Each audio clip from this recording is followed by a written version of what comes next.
Welcome to BBC News, broadcasting to viewers in North America and around the world. I'm Lewis Vaughan-Jones. Our top stories. The French president describes a police officer who swapped himself for a hostage during a supermarket siege as a hero.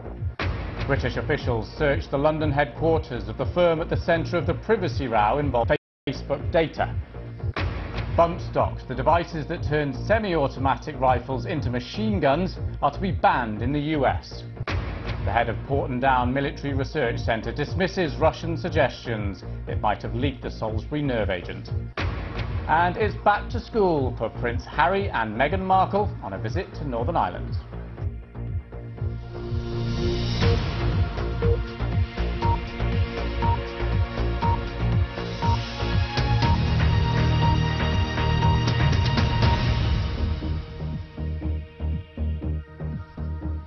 Hello. Security forces in southern France have shot dead a man claiming allegiance to the Islamic State group after he killed at least 3 people and wounded 16 others in separate locations.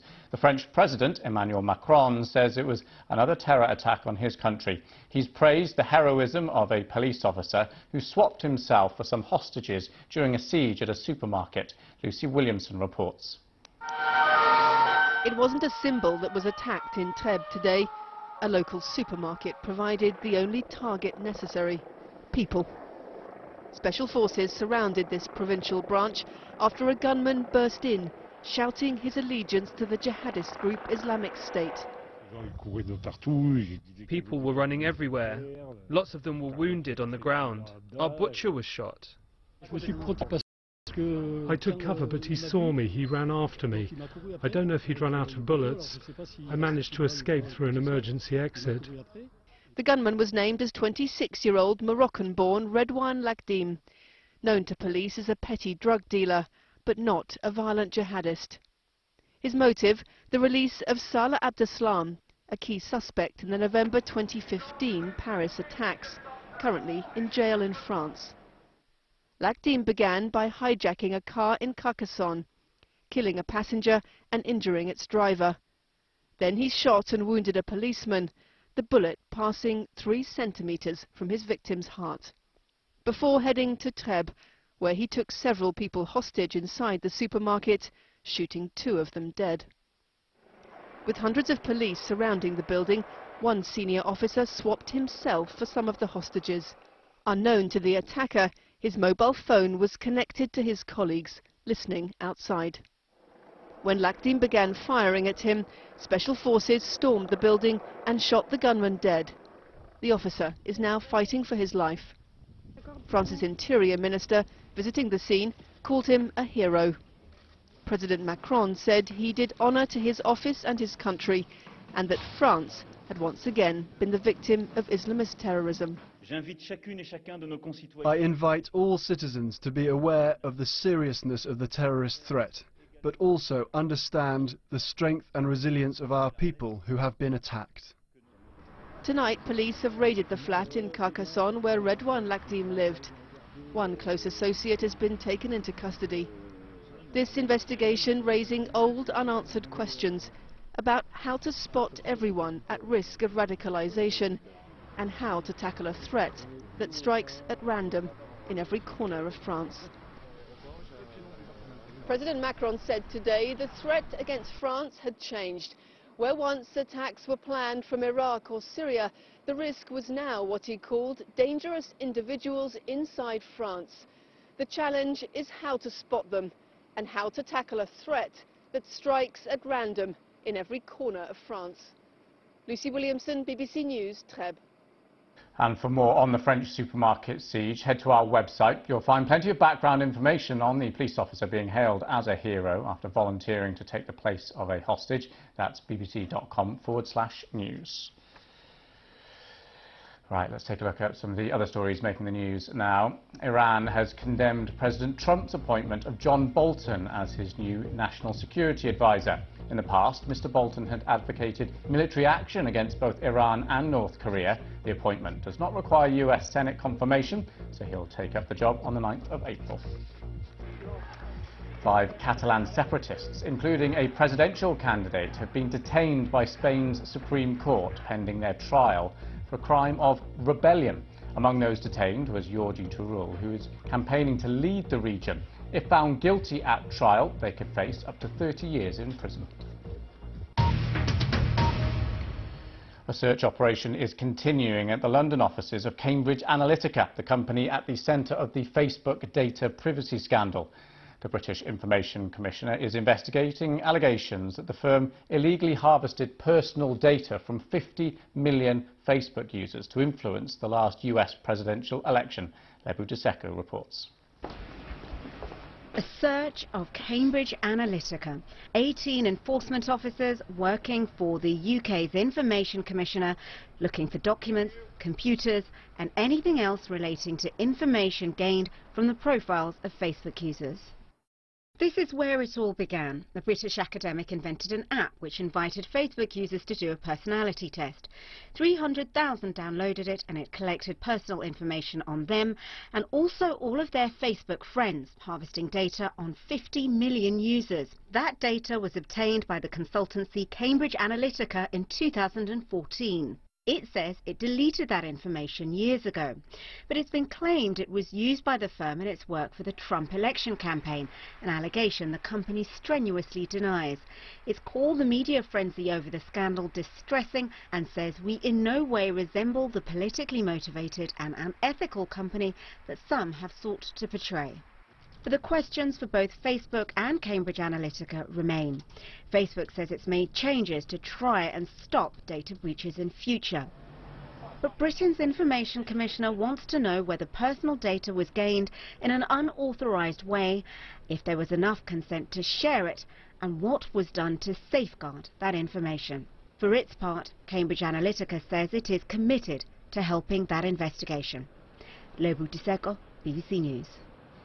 The director of Britain's military research laboratory at Porton Down has dismissed Russian suggestions that his facility was the source of the nerve agent that left a former Russian spy and his daughter in a critical condition. Scientists at the Chemical Defence Unit have been analysing samples taken after the attack on Sergei and Yulia Skripal in Salisbury. Our security correspondent Gordon Carrera was given special access to Porton Down and sent this report.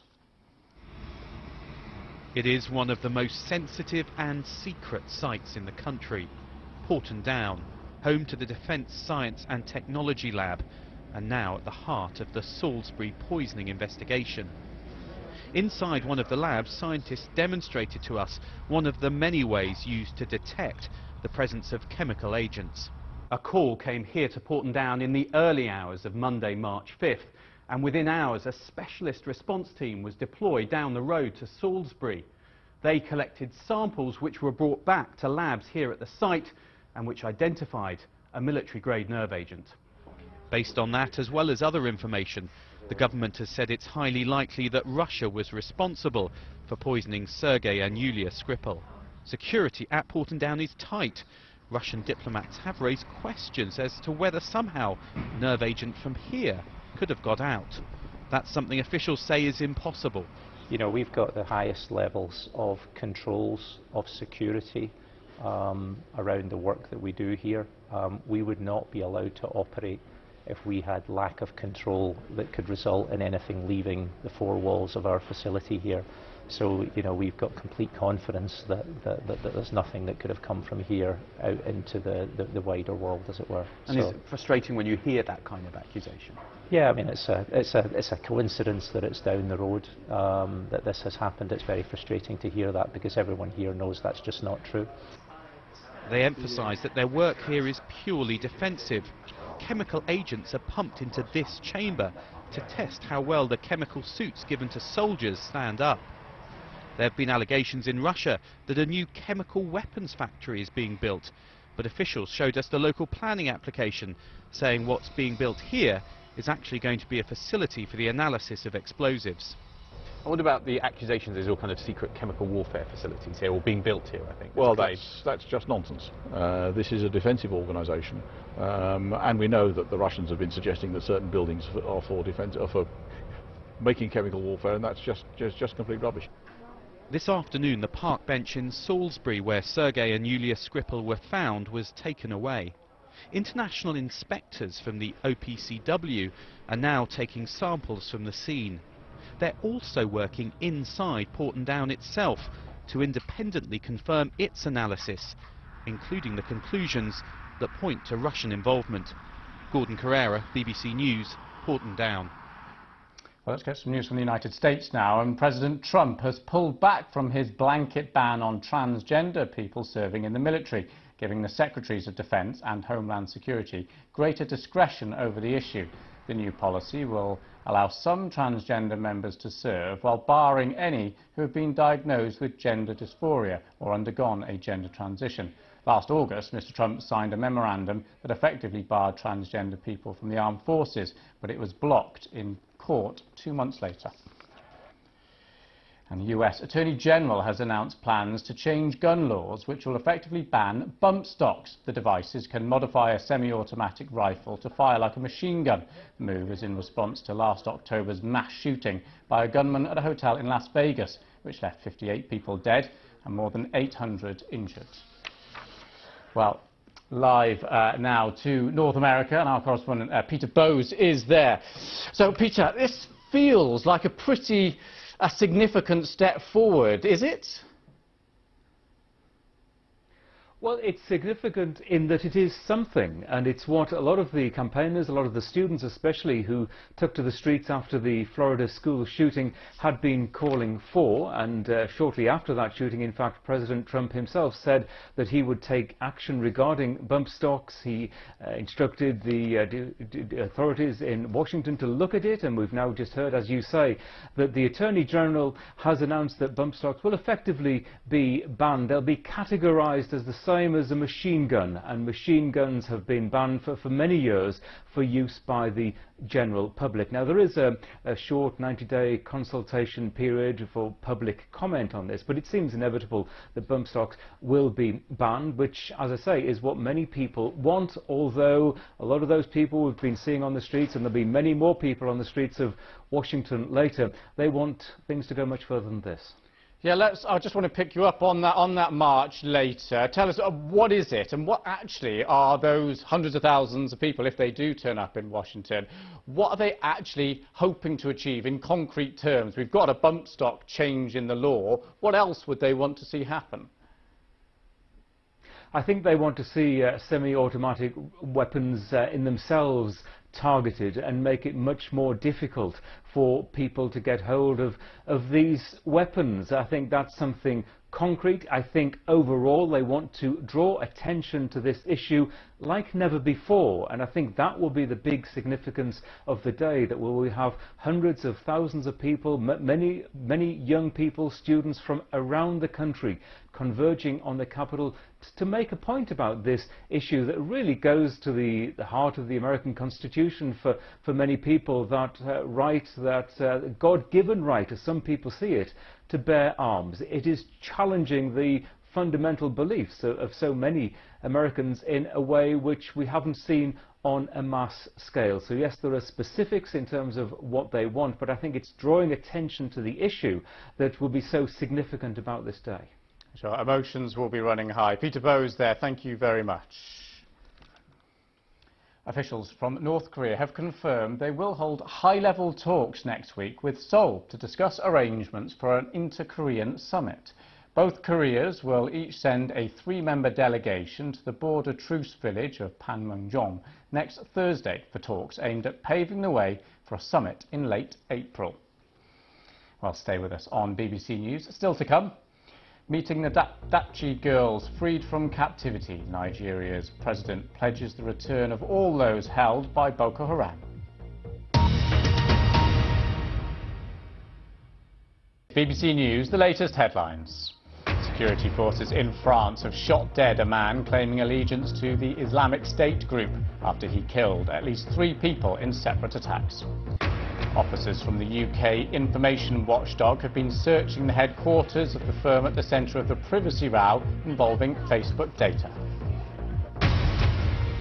Well, European Union leaders meeting in Brussels said they're preparing coordinated measures against Russia over the Salisbury attack. But in separate talks, they agreed guidelines for the next phase of the Brexit negotiations, which will focus on trade and security. With more on that, here's our political editor, Laura Koonsberg. They don't always look so pleased to see each other. The EU's chief negotiator grasping the Prime Minister's hand. Today, the day when formally, finally, the stage right after Brexit, the transition, was agreed. I welcome the fact that the EU Council this morning has agreed the details of the implementation period. This gives certainty to people and businesses. It gives them the clarity to plan for their future. I believe we are approaching this with a spirit of cooperation, a spirit of opportunity for the future as well. Not much will change for nearly 2 years after we leave. But how closely will the UK hug the continent after? That's the next fight on the table. The next details to be worked out. Time is of the essence, the EU's most powerful voice said. If the UK wants to leave the customs union and the single market, that means a free trade agreement, Germany's Angela Merkel said. Agreeing a buffer zone between leaving the EU and cutting off all ties was never in doubt today. But Theresa May's arguments also swayed EU leaders to turn up the pressure on Russia. The Union even pulling back its own ambassador here to Brussels. Perhaps, after months of difficulties, Britain's stock here is on the up. It's not just the EU ambassador leaving Moscow. Other European countries say they'll send Russian diplomats back there in coordinated moves next week. But leaders here have been willing to walk the walk alongside Britain, matching Theresa May's stance, in contrast to an awkward pause yesterday. The European Union agrees with the UK government's assessment that it is highly likely that the Russian Federation is responsible for this attack, and that there is no other plausible explanation. Despite the tough Brexit negotiations, the European Union has demonstrated unanimous and unequivocal unity with the UK in the face of this attack. We decided to call back our European ambassador in Moscow. This is an extraordinary measure. We never took it before. This time, although the UK's leaving the EU, the continent still stands together. The next 12 months could fray those alliances. Then she'll make this departure for the final time. Laura Koonsberg, BBC News, Brussels. At least 15 people are reported to have been killed and many more injured in a suicide attack in the Afghan province of Helmand. The explosion took place at a sports event in the town of Lashkargah. Harvey Biggs reports. The aftermath of a deadly car bomb attack in Afghanistan's Helmand province. A vehicle, packed with explosives, blew up outside a sports stadium in Lashkargah as spectators were leaving a wrestling match. Local authorities say the suicide bomber attempted to go inside the stadium but was stopped by police and detonated his explosives. The blast was very intense. The children were also killed and seven were children. The bombing of this bomb has not yet claimed responsibility up to the Taliban or also to ISIS. The wrestling match was part of celebrations for Nowruz, the Persian New Year holiday considered by some fundamentalist Muslims as un-Islamic. The attack caps a bloody week in Afghanistan. On Wednesday, 33 people were killed and 65 wounded in a suicide bombing in Kabul, the fifth bomb attack in the capital in recent weeks. The group calling itself Islamic State has claimed responsibility.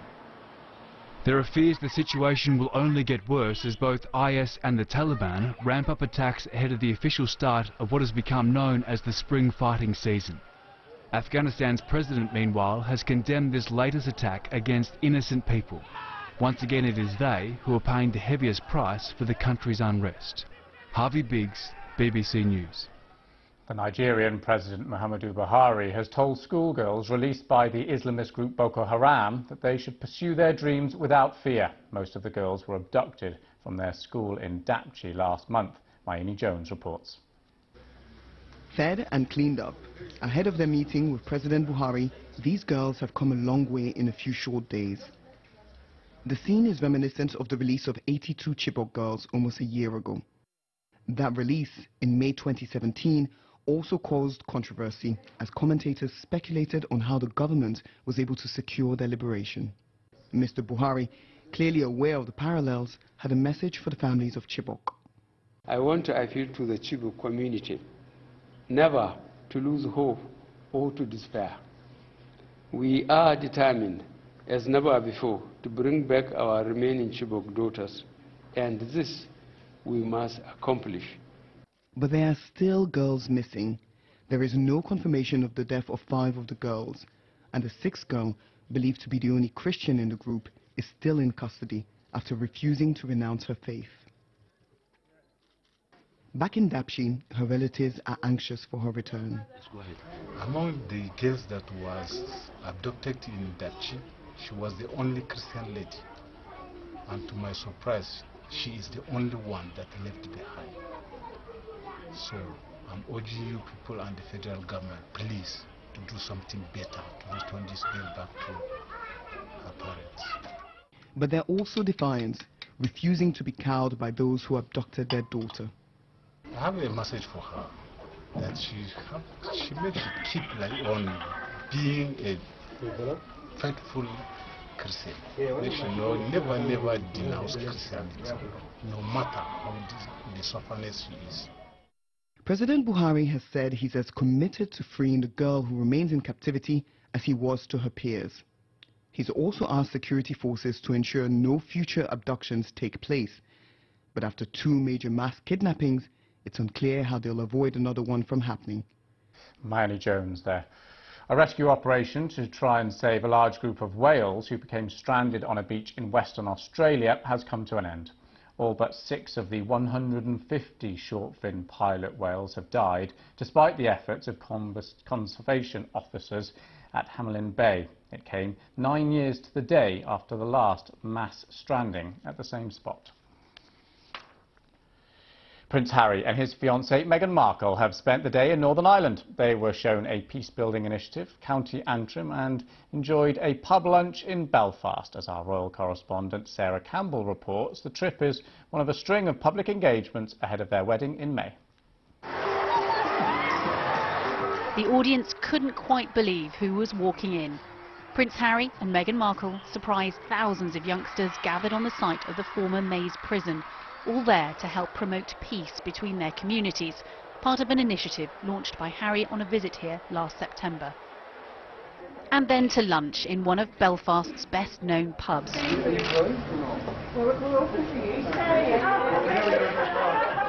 On the menu, Irish stew, washed down with a little liquid refreshment, of course. Yeah, Meghan had a half a Guinness and a half of the Mourne Mountain Gold ale to sample with the lunch. From Belfast. Fed and watered, the couple brought their now familiar hands-on approach to the royal walkabout. These visits have partly been about introducing Ms Markle to the people, but also about giving her a greater understanding of the UK, the place she's chosen to call home. Cardiff in January, and mini Harry and Meghan gave their namesakes Welsh love spoons. In London, they took part in a broadcast on a community radio station. And in Edinburgh, a close encounter with a Shetland pony. Rain today in Belfast, the final UK capital city left for Meghan to visit in her continuing journey from California girl to the wife of a British prince. Sarah Campbell, BBC News, Belfast. Yeah, if you choose the UK, you choose the weather too. Now, visitors to a dinosaur theme park in Colorado literally saw a giant model Tyrannosaurus Rex blow its top as it burst into flames. The model started smouldering before being destroyed by the flames. It's thought the fire was caused by an electrical fault. No one was injured in the incident. A reminder of our top story now. A French policeman shot and seriously wounded by an Islamist gunman during an attack on a supermarket in southern France is fighting for his life in hospital. Lieutenant Colonel Arnaud Beltrame swapped himself for a hostage held by Redouane Letchim, who claimed to be carrying out the attack in the town of Trèbes on behalf of Islamic State. And that's it. You're watching BBC News. Bye-bye.